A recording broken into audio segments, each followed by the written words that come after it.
A claim of the Austrian School of Economics is that in a growing economy where productivity is on the rise, if the supply of money is not inflated by the government, the money itself will gradually increase in purchasing power. I happen to agree with this premise because it makes good fundamental sense. As productivity increases, people will gradually be able to enjoy a higher standard of living in return for their labor. Their wages should be able to purchase an ever-expanding quantity of finished products, and the savings that they set aside, which act as a proxy for deferred consumption, should also be able to gradually purchase more goods and services. Let's see how this worked out in the past using some actual data from the Second Industrial Revolution. This was a period of time of great progress. The Bessemer steel process was introduced, factories were becoming electrified, production lines were introduced, railroads were greatly expanding, oil and steam power were becoming commonplace. It was a period of great productivity improvement, to be sure. The economy was expanding, yet the supply of money was not expanding quickly because we were on a gold standard. Note that I say a gold standard and not a silver standard because the Coinage Act of 1873 redefined the dollar in terms of gold, whereas previous coinage acts defined the dollar in terms of silver. But more on that in a moment. So let's take a look at what happened to the value of the dollar, which was essentially gold from 1873 onward. Of all of the records that we have, the most accurate pricing data is for cotton, wheat, and silver. This is probably because these were extremely important commodities. Notice that the value of all of them relative to gold steadily dropped during the Second Industrial Revolution. This was surely not because the value in use of cotton and wheat decreased. A pound of cotton was still as useful in 1895 as it was useful as a pound of cotton in 1875. A bushel of wheat was just as useful in 1895 as it was in 1875. What changed was the purchasing power of gold. It could buy more of these items than it had in the past. But why did gold appreciate in value relative to silver? Well, part of it was because silver was demonetized via the Coinage Act of 1873. Part of it was also due to the great expansion of the silver supply due to the Comstock lode. If it had not been for these two factors, it is possible that silver would have appreciated relative to cotton and wheat, just as had gold. We'll have more to say about silver in a few minutes, but first, let's take a look at the rate of appreciation of gold during this time of increasing productivity, just to get an idea of how a good money can increase in purchasing power when it is not inflated. After 21 years, we can see that $1 worth of gold could purchase 45% more silver than it could at the beginning of the period. Thus, gold expanded in purchasing power relative to silver by 2.8% per year. In terms of wheat, gold could purchase 55% more of it than it could at the beginning of this time period, which is an annual increase in purchasing power of 3.7%. And gold could purchase 61% more cotton, which represents an increase in purchasing power of about 4.4% per year. So we can see that gold, which was a good money, increased in purchasing power from between 3 to 4.5% per year, depending upon what you used to measure it against. This illustrates what a non-inflated money can do for a saver when productivity is on the rise. A portion of productivity gains naturally gets transferred to the saver as he or she waits to enjoy the benefits of deferred consumption. Best of all, these gains flow to the saver without requiring the money to be invested somewhere. The saver doesn't need to worry about not being paid back if a credit agreement is broken or a stock investment goes bust. In addition, there is no taxes that need to be paid on the gains. Of course, this creates a problem for debtors because it makes credit more difficult to pay back over time. And this is one of the primary reasons why soft money advocates prefer money that can be easily inflated. It makes debts easier to pay off and thus reduces the frequency of bankruptcies. Now, I'm not saying that inflation is good, I'm just explaining the mindset of the soft money advocate. So let's fast forward and see what this means for us in our modern era. We've seen some pretty impressive inventions over the past 40 to 50 years that have increased productivity considerably. Computers and the internet come immediately to mind. Satellite communications are another major advancement. We've also seen major advancement in the use of lasers, the development of scanning tunneling microscopes, the invention of the fuel cell, just to name a few. So just like in the 19th century, there were a series of inventions that made the world more productive. One thing that is noticeably different, however, is that the dollar is no longer constrained by gold. The soft money advocates won the battle in 1971 when the dollar stopped altogether being defined as a unit of gold. But we should ask ourselves, just because the government changed the definition of the dollar, were they also able to declare that good money no longer appreciates in value? Let's turn to the data, as I'm often inclined to do, to answer that question. Here I present lots of data from 1968 to the present. I'm using a logarithmic scale, which is different from the previous graph, which was on an arithmetic scale. I've adjusted the scales of all of the items so that they start at 100 on the left-hand side.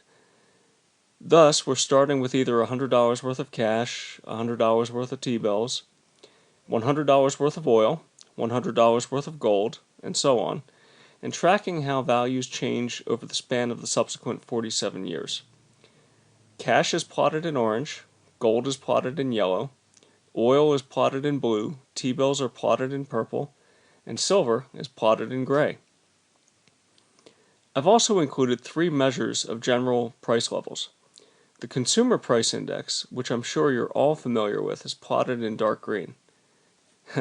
Now, I can almost hear you groaning now that the CPI is pure fiction, as many have stated in the past.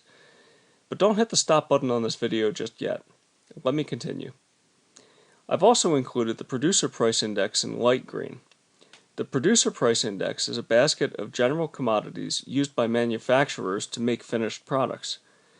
It's a much more difficult number to manipulate. But see how closely it follows the CPI? Over a long time horizon, it follows the CPI quite closely, as we'd expect. I've also included as a measure of general commodities the Continuous Commodity Index, or CCI, which follows a different basket of commodities. This index is shown in red. You can see that the government's Consumer Price Index and Producer Price Index are both higher than the general average basket of commodities as given by the Continuous Commodity Index. Now, one other observation that I'd like to make about the CPI, PPI, and CCI is that the spread between consumer prices and raw materials widened in the period between 1982 and 2000. Thus, we would expect this to be a period of time in which profit margins of companies producing consumer products to expand. And in fact, they did, which is one of the reasons why we had the stock market bull that we experienced at that time.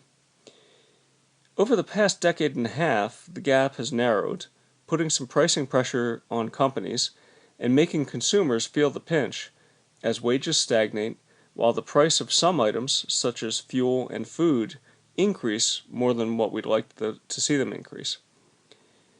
Oil, being a special case here, has risen much more than general price levels. And one of the reasons for this is that oil is at the beginning of the food chain. It is one of the primary ingredients.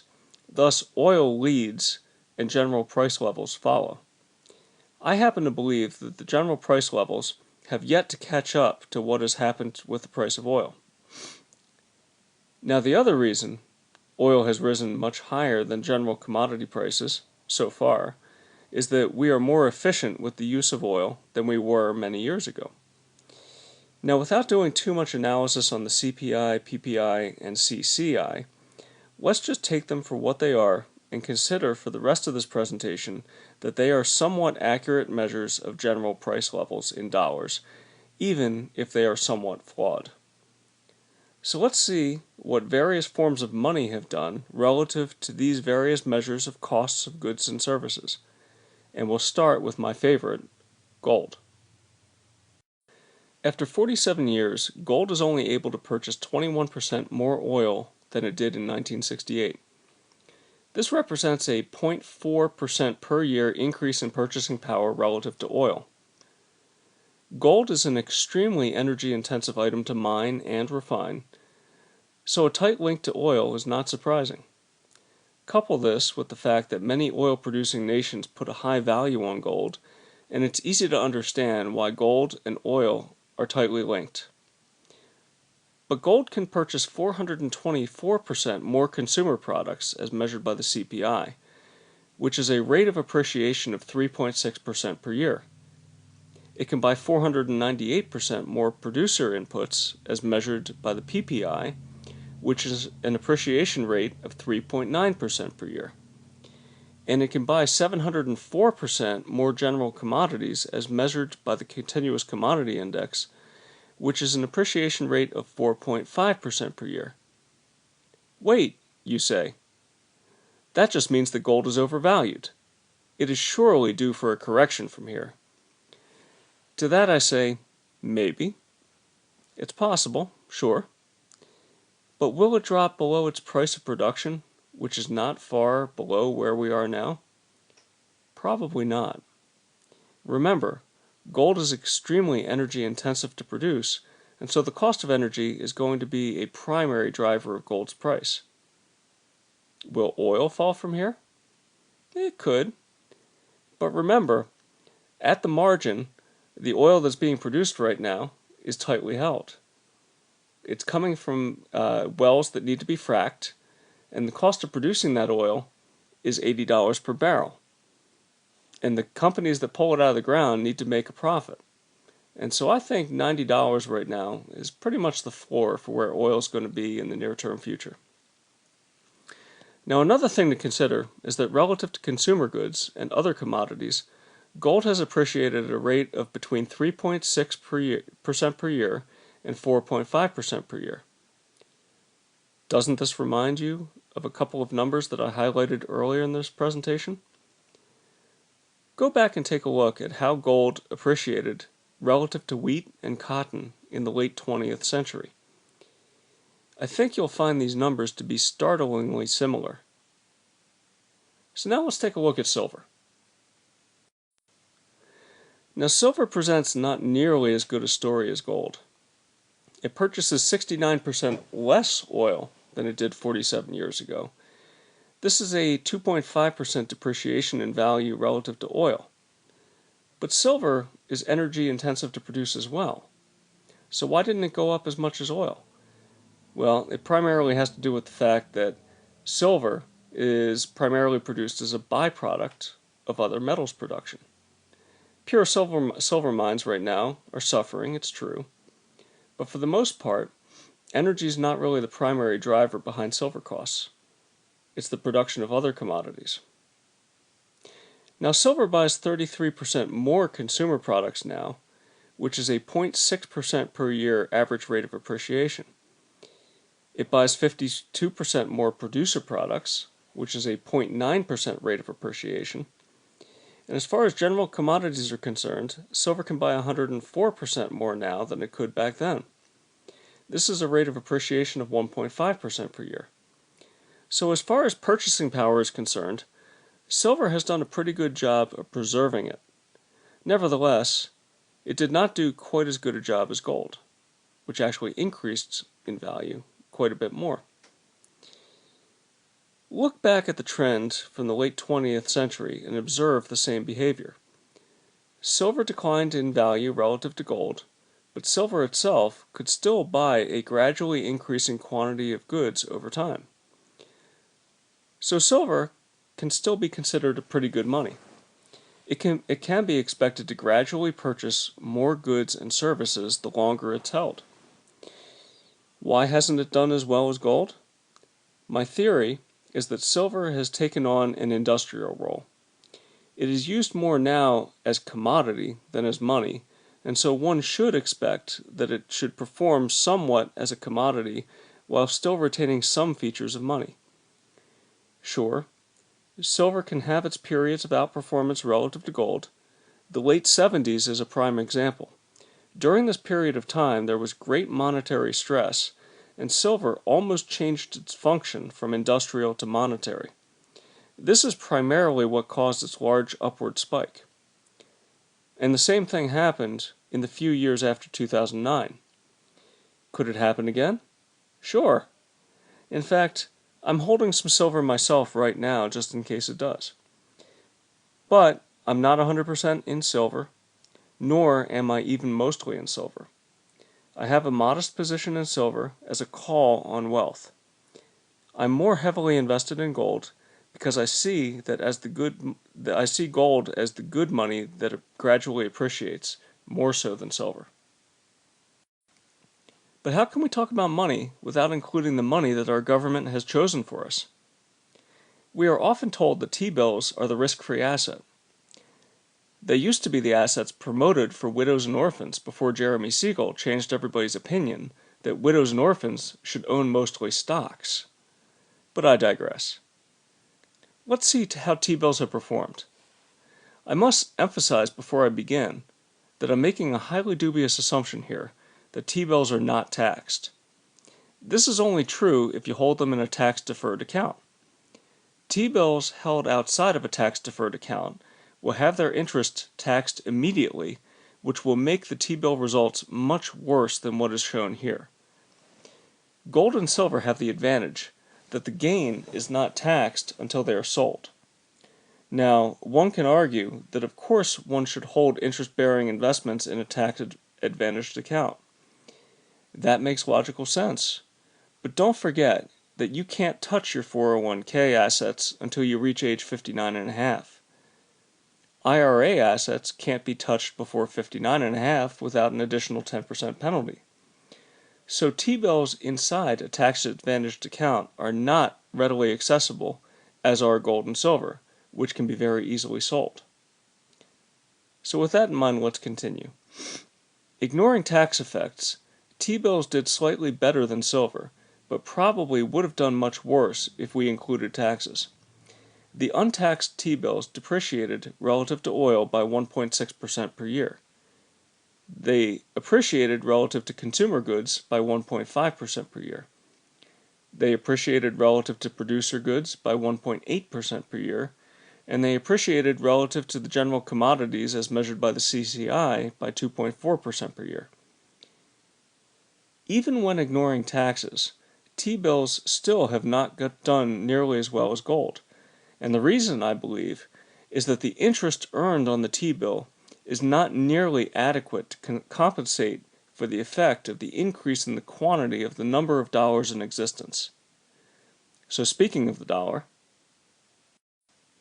what if we just hold cash?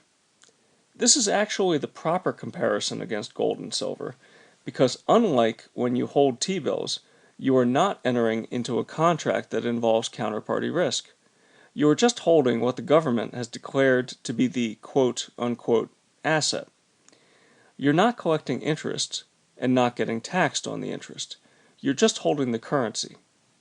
Well, here's where it gets pretty ugly. The dollar itself has depreciated against oil by 7% per year.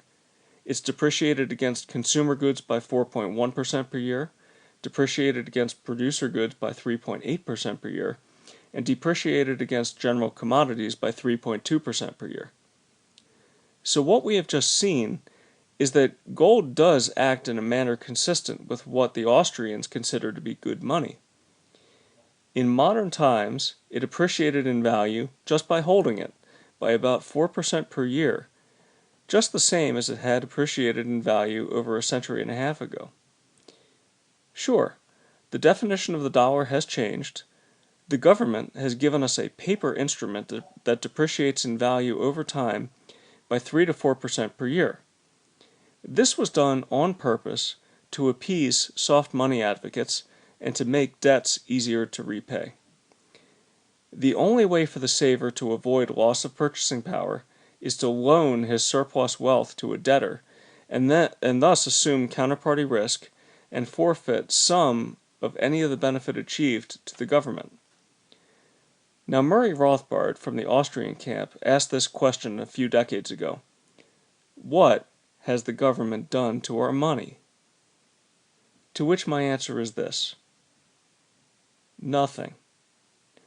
You still have the option of holding the good money that appreciates over time. All you need to do is make the wise choice, hold on to it, and wait.